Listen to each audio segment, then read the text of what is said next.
Welcome to the Hollywood Raw Podcast. I'm Dax Holt, joined by Mr. Adam. What's your middle name? Scott. Adam Scott Glyn. I can remember that now. Adam Scott. It's pretty easy. How you doing? That's easy. Adam Scott Glyn. How are you guys? I'm good. I'm good. How are you, buddy? I'm good. I can't complain.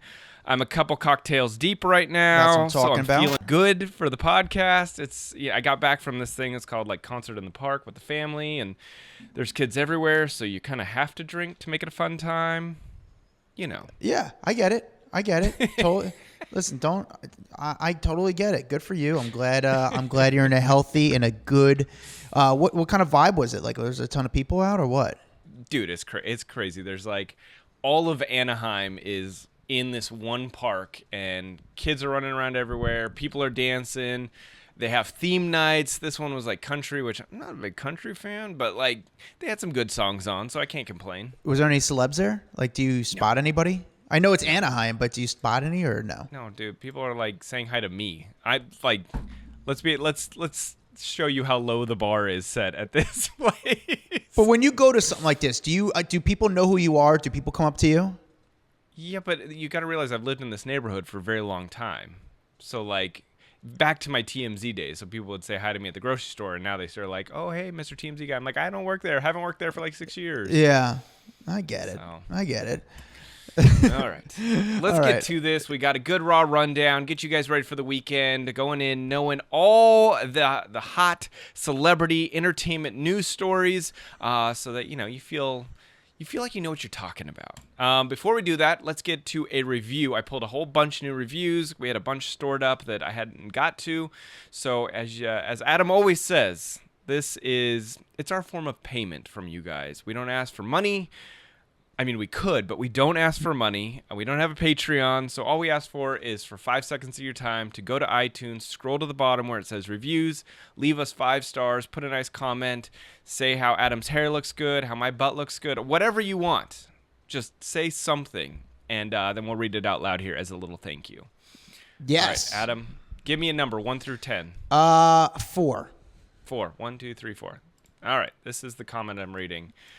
Quick escapism, and this one's from Janikis. 5 stars, found the podcast on a general search and so glad I get a quick entertainment escape during my day and typically a laugh or two. Dina from E-Town. Oh, nice. Dina from E-Town. They left a name. Make sure you leave a name so we can really make sure we're shouting you out. But Dina from E-Town, thank you for the kind words and the good review. Dax, so I have to give you another number, or are you just going to go? Give me another. No. Sorry, that's the cocktail speaking. Give me another number. 9. 1, 2, 3, 4, 5, 6, 7, 8, 9.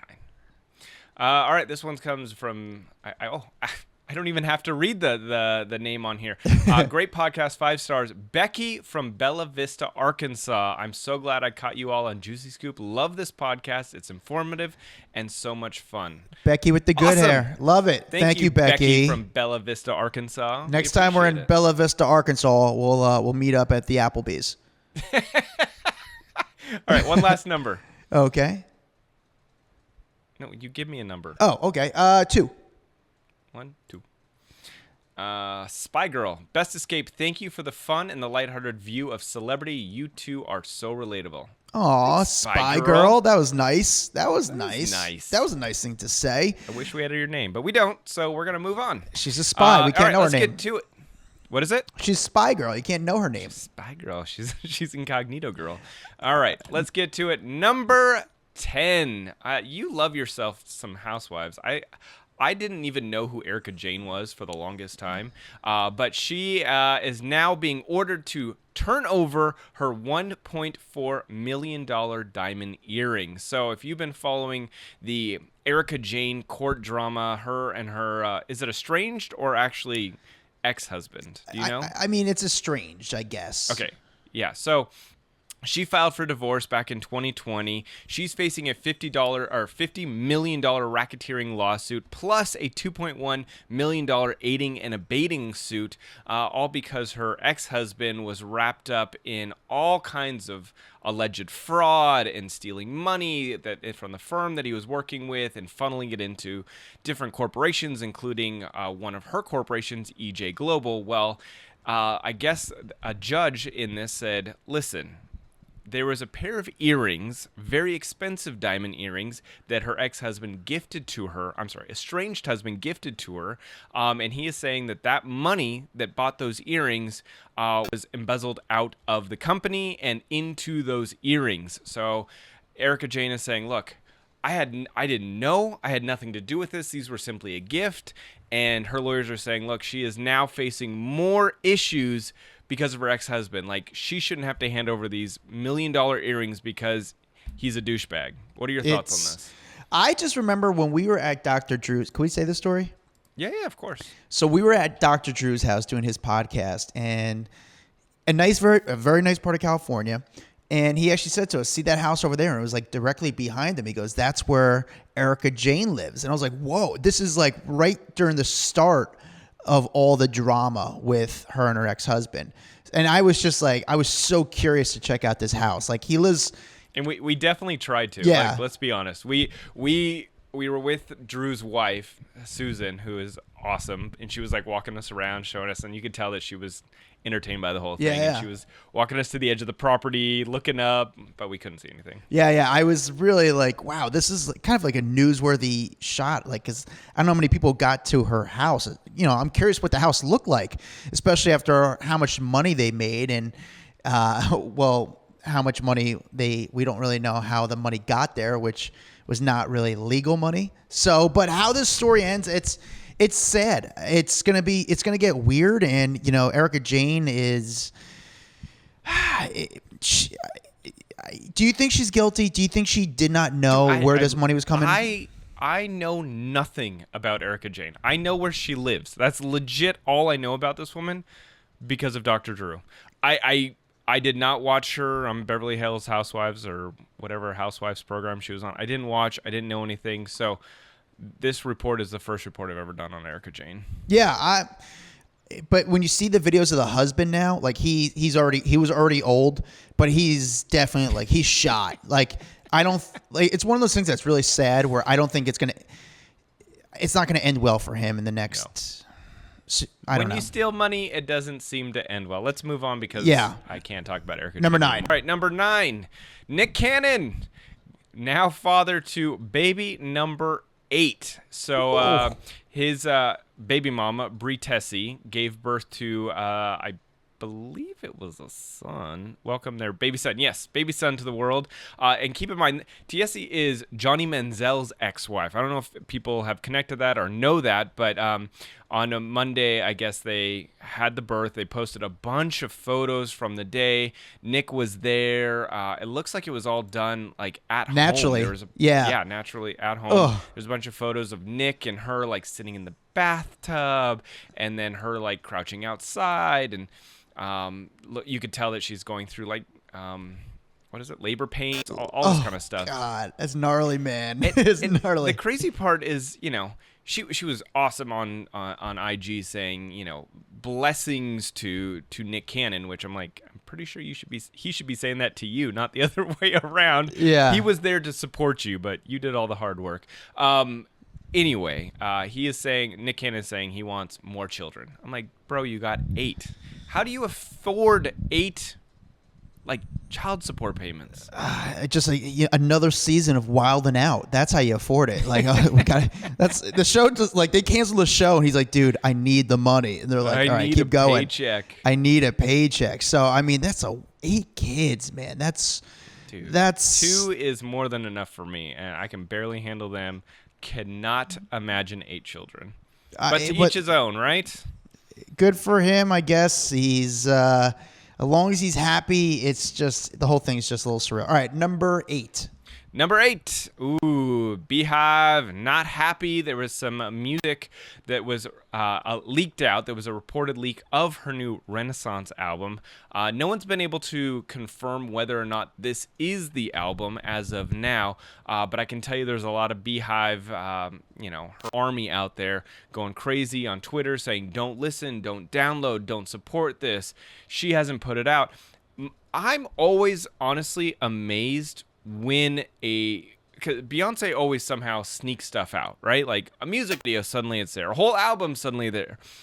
How something actually got out is kind of crazy because nothing gets out of her camp ever.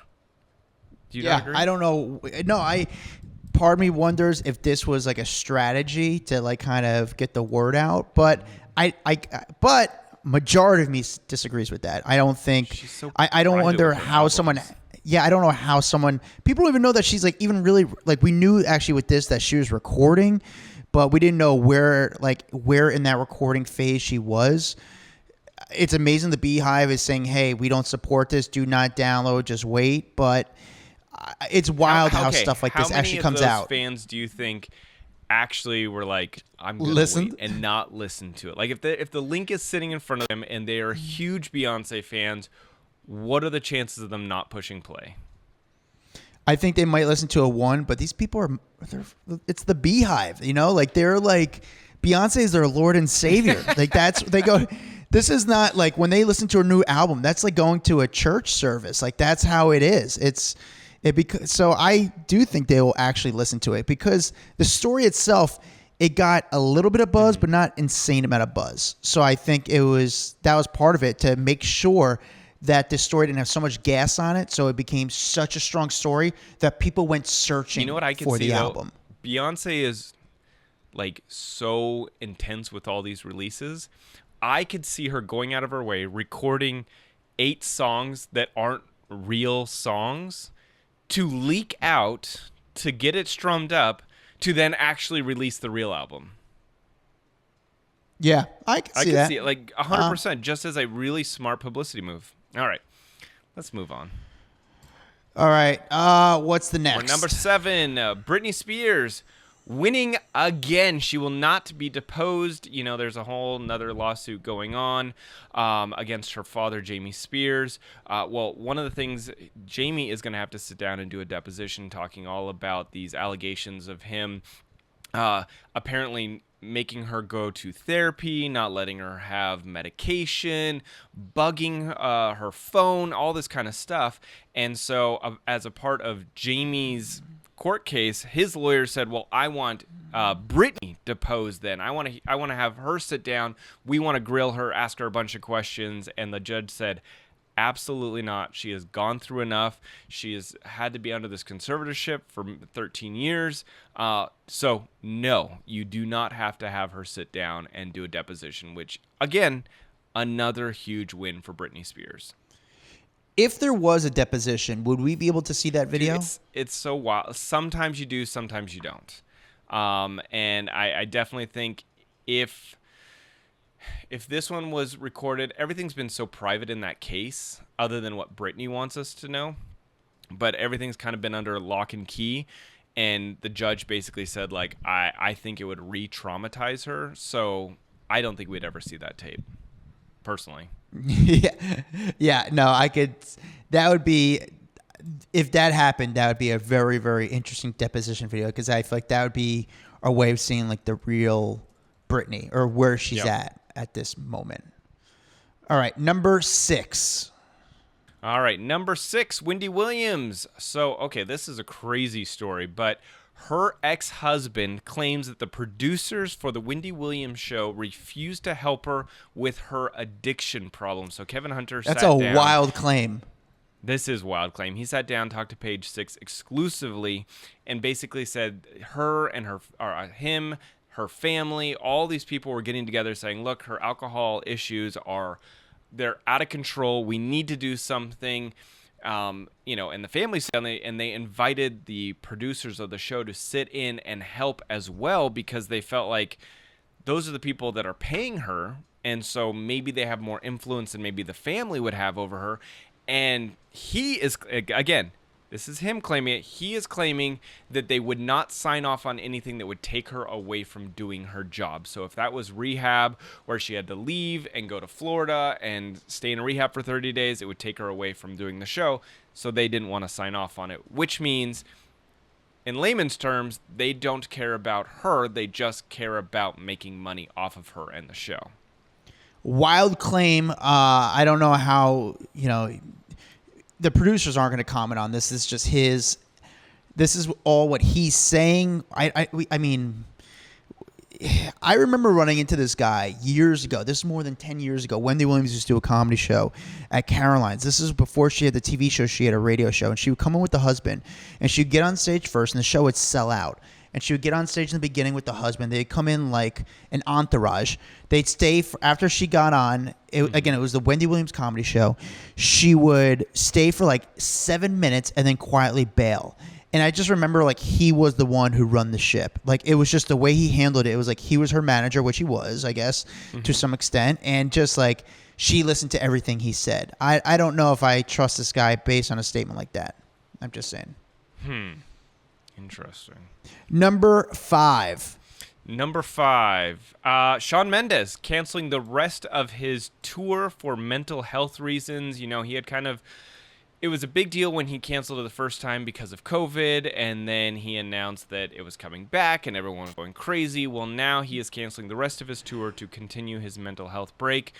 He posted basically on his social media saying, as you know, I had to postpone the past few weeks of the show since I wasn't totally prepared for the toll that being back on the road would take on me.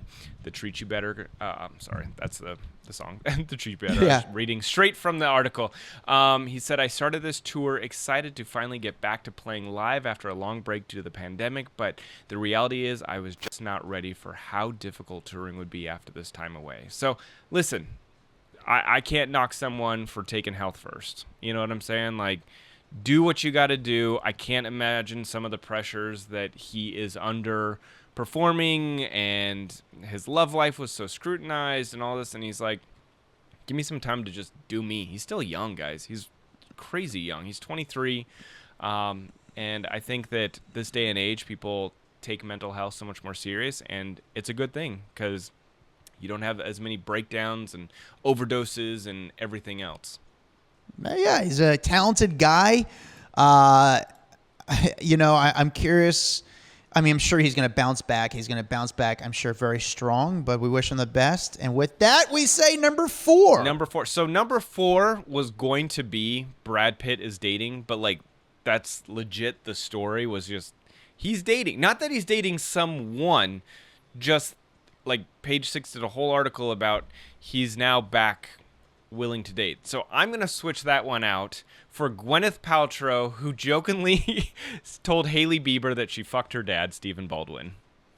That was such a crazy statement. Like, oof. Like, yes, they had a relationship like years ago, but talking about like really, like you know what you're doing. So this she went in there knowing she was going to say that. She's like, I'm going to tell her that I screwed her dad. 100%. So basically what happened was Gwen went on Hailey's her show, which is called Who's in My Bathroom. It's a whole series. And during that, Gwyneth goes, oh, you know, I think I know your dad and your uncles. We did like a movie like when I was 20 years old, a really long time ago. He was great. He was so nice. It was awesome. And Hailey didn't even know that Gwyneth and her dad had done a movie together. Like it was a small independent film, super tiny. Well, she then went on to joke and basically say, well, what if I had, you know, like fucked your dad in the bathroom? and you know, Hailey didn't miss a beat. She goes, I didn't even know if he knows that, and started laughing. But I just think it's funny. Gwyneth knows how to, number one, have that shock value. It's always like the sex angles, the shock value. Yeah, there's always vagina scented candles. Like 100%. She knows what she's doing. She gets it. She knew that would hit. And I got to think for Hailey, this is the most her show's ever been covered. So she's probably like, awkward moment, but worth it. Listen, people are talking about it. I had no idea Hailey Bieber was doing some show, and now I do. Yep. So it worked. Good guest for Hailey Bieber. All right, what is number 3? Number 3, Elon Musk. So, you know the alleged mistress, which is... what's his name? Sergey Brin's ex-wife. So there was a whole story that came out that basically said Elon and Sergey's wife had an alleged affair, and this was a huge story, huge, and it was done by the Wall Street Journal. And the next day, Elon posted a photo of him and Sergey partying together, and he then went on and just said this is complete crap. Like there's no truth to this. But the problem was Sergey and Nicole had not said anything. Like, they had been silent. So it kind of looked bad for Elon. Well, now Nicole's lawyers are coming forward and saying, make no mistake, any suggestion that Nicole had an affair with Elon is not only an outright lie, but also defamatory. So when you start throwing around defamatory, there's a good chance that the Wall Street Journal might look at getting a lawsuit for this one. Yeah, I mean, and then Elon also says, it's not true because I haven't had sex in ages. But then how's he keeps popping out all these children then? Yeah, I don't know. Elon's got. I would love to see Elon's game. I would love to see what he says to women. But the thing is, he's so rich that there's a lot of people out there that would just have sex with him just to be with the richest man in the world. You know what I'm saying? It's a great story. I mean, come on. It's like, hey, who's on my resume? the richest guy in the world. It's a pretty cool thing. I'd put that on my LinkedIn, okay, if I had that. Jeez. So, number two. This was a huge one. This is another music leaked story, but Britney Spears apparently is returning to music. There was a bunch of reports that came out this week that she sat down and recorded a new version of Tiny Dancer with Elton John, that they were in the recording studio. You know what? I'm not going to lie. I'm a little bummed to be reading this because, again, this is one that if it dropped, and I think the world would have gone crazy, and it would have been this big, like, shock. So I'm kind of sad that this one came out, but it is what it is. So, Elton John's had a lot of success with re-releasing his songs and remixing them. Obviously, the Dua Lipa one that he just did recently got it did really, really well. What was that, Cold Cold Heart? And then he had done one with Pink, with Benny and the Jet. Now it looks like they're going to do Tiny Dancer. So we're told that, well, we're not told, but we are reading that they were in a Beverly Hills recording studio for doing this new version, and that it's done by Universal Music. So we are being told that next month will be when this drops. And I guess the Grammy Award-winning producer Andrew Watt, who's worked with everyone under the sun, Miley Cyrus, Justin Bieber, Pearl Jam, Ozzy Osbourne, you name it, he's worked with them, is the man behind this and helping it come to light. I think it's very cool, even though, yes, you're aware of it already kind of out there. I still think it's very cool. It's going to be huge. I just think the initial shock value is not there. Like, imagine it just drops. We haven't heard new music from Britney in years and years and years and years. She had told people, like, don't expect me to come back and sing anytime soon. And I think she probably wanted this to be a surprise. So someone leaked it out. I mean, I can't be mad at it. It's the world we live in. I mean, look at us talking entertainment news and covering it. But, I do like sometimes when I'm surprised. Yeah, I think actually what's very cool is that this is being produced by this guy, Andrew Watt, who the guy's a young guy. He's only 31 years old. So it's just a pretty cool thing to be working on this project, and I'm excited to listen. All right, the number one story of the week, Dax. Number one story, JoJo Siwa says Candace Cameron Bure is the rudest celebrity she has ever met. So JoJo went on TikTok, posted a video, which went crazy viral. She shared a photo of Candace. Didn't really have any. But it was, first of all, she didn't. Yeah, you could. It was this thing where you have to, like, show a person who your least favorite. I don't know. It was like your worst celebrity experience, and she quickly shows it on her phone. Like, you can't even see if you're just watch it once. However, the fans stopped it and tried to look down and see who she was talking about, and found out it was. And so there was Candace no more Cameron. details of, like, why was she the rudest person you've ever met? So the internet started theorizing what happened between these two, what went down. Well, Candace got wind of it and was like, holy crap, what did I do? So she started reaching out through her reps on Instagram. Anyway, she was able to, I guess, connect with JoJo to find out what had happened. And JoJo said, look, when I was younger, I was 11 years old. We were on a red carpet. I went up to you. I asked you, can I have a photo? And you said, not right now, and then proceeded to do what you were doing and take pictures with other people on the red carpet. And so that really rubbed JoJo the wrong way. And I think JoJo actually feels bad that this became so viral because she kind of looks like a bitch, at the end of the day.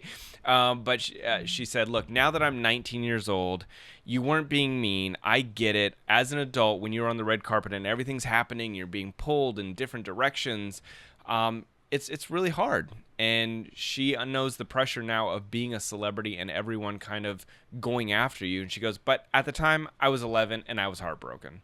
So Candace said, sorry, I feel crummy and I'm sorry that happened.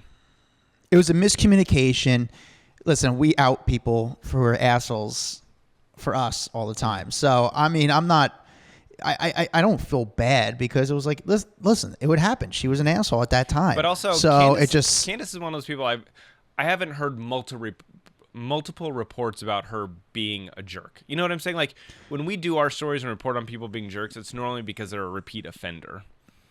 Okay. And I like that Candace went out of her way to figure out what the hell went down. You know who I will see? I do like that. Well, she had to, Candace. She addressed it. And I think she had to be like, because it was really not good. And I think people are very interested in the story. And she had to defend herself. And I respect her for coming forward and speaking about it. With that said, you know who's been I've experienced and is not friendly at all? I wouldn't say like the biggest asshole, but not friendly at all. Kimmy Gibbler. Really? Yeah. Like the least very famous disappointing person on the show. I mean, was she the least famous, or was she like pretty famous? I mean, She's I guess pretty on popular. the original it was Gibbler. series she was, but then when they came back and did the reboot, she became much more popular. But she was not like, out of all the people on the show, she was the least famous one, right? At the beginning, back in the day. Yeah, I guess so. But she became like a character. She became such a character that, okay, let's go back to why was she rude? So when they announced the show was coming back, Fuller House, to Netflix, the whole cast came to New York. And every one of the cast members was pretty cool. Jodie Sweetin was super sweet and nice to the fans. Candace Cameron was actually nice to people. But Andrea, I think that's Andrea. Barber, she was Andrea Barber. She was not nice to the fans and like would hide behind like security just to like stay away from people. Now, here's the thing. Was she staying away because she's not friendly? Was she staying because she wasn't into it? Or was she staying because she doesn't want to give out free photos because she knows she could go to a Comic-Con and get paid for those photos with? But that's... I don't know. I mean, you could... Even if you gave every single person there a photo, you could still go to Comic-Con and give out and pay or charge people. You know what I'm saying? Like, I don't know. Just because you gave out 10 it. photos doesn't mean you can't charge people anymore. And can we talk about how Jodie Sweetin is the nicest person out there? So nice. Jodie Sweetin's awesome. Yeah, and if you haven't listened to our episode with Jodie Sweetin, go listen to it because she's the sweetest, coolest, most down-to-earth celebrity humble, who not only has been famous her entire freaking life, but she cuts coupons like the rest of us. I love it. It's such a great episode. Yeah. All right. Well, listen, that was our top 10 stories of the week, Dax. That's it. I thank you for hanging out with me. Thank you for hanging out with me. And I hope we do it again next week. And I highly suggest everyone listen to our podcast this past week with Kato Kalin, the star of the O.J. Simpson case, which don't even let that, like, if you don't even know O.J. Simpson, if you're too young, you don't remember that story, just listen to this episode. It's a fascinating story that actually made some news this week. You can see it on Entertainment Tonight and a bunch of other sites. With that, follow the Hollywood Raw podcast on Instagram at Hollywood Raw Pod. We're also on Facebook. We're on Twitter. We're on TikTok. We're on it all. Follow me at Adam Glyn, Glyn. Follow Dax Holt on all social media platforms, including classmates.com. And we will see. And make sure you go leave me a WikiFeet review because my score is not a 5.0, so I'm going to need some help on that. We got to get it up. And make sure you leave us a review. Head on over to iTunes, scroll on down to the bottom, click where it says reviews, 5 stars only, and say something nice, kind. We appreciate it, and we'll read it out loud on the podcast like we did at the beginning of this episode. Have a great one. See you next week. Guys, hope you liked that video. We got a lot more where that came from. Hit that bell, like, subscribe, share with a friend. The best you can do to support us is really doing that, and we really need the money because we need hair gel.